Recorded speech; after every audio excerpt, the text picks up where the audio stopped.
है। यह दृष्टिकोण की भौतिक दुनिया और प्राकृतिक संसाधनों को मानवीय आवश्यकताओं के हितों के अधीन माना जाता है। किस विचार को संदर्भित करता है? तो ये है मानव केंद्रवाद को। मानव केंद्रवाद एक ऐसा विश्व दृष्टिकोण है जो मनुष्य को अस्तित्व के केंद्र में रखता है, मानव आवश्यकता और हितों को सर्वोपरि मानता है।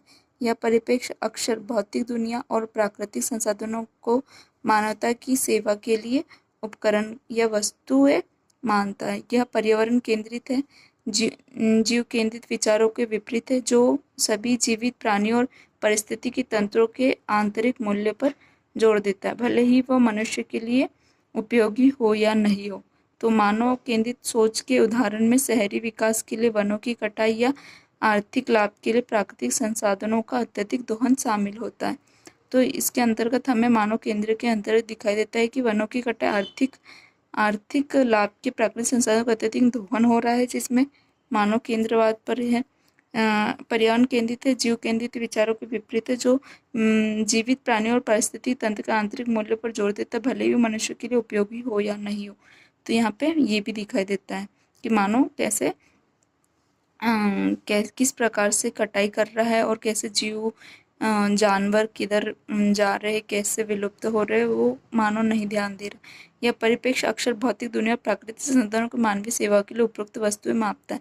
तो इस प्रकार से मानव केंद्रित यहाँ पे दिखाई देता है कि दृष्टिकोण में भौतिक दुनिया प्राकृतिक संसाधनों को मानवीय आवश्यकता के हितों के अधीन माना जाता है। किस विचार को संदर्भित करता है? तो मानव केंद्रित विचार को संदर्भित करता है।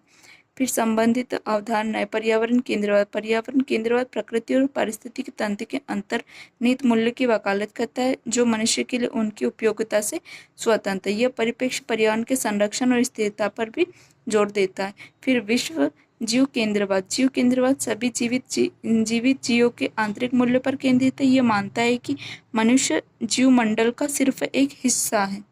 ओके, यह न केवल मनुष्य बल्कि सभी जीवित रूपों के अधिकारों और कल्याण को भी प्राथमिकता देता है।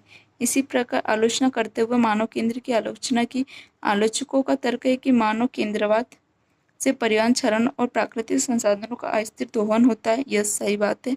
यह मानवता को जलवायु परिवर्तन, जैविक विविधता के नुकसान और पारिस्थितिक असंतुलन जैसे वैश्विक मुद्दों में एक प्रमुख योगदानकर्ता के रूप में देखता है। दार्शनिक और पर्यावरणीय केंद्रवाद जीव केंद्रवाद जैसे अधिक समावेशी ढांचे की ओर बढ़ने की भी वकालत करता है। तो इस प्रकार से ये क्वेश्चन था। ओके।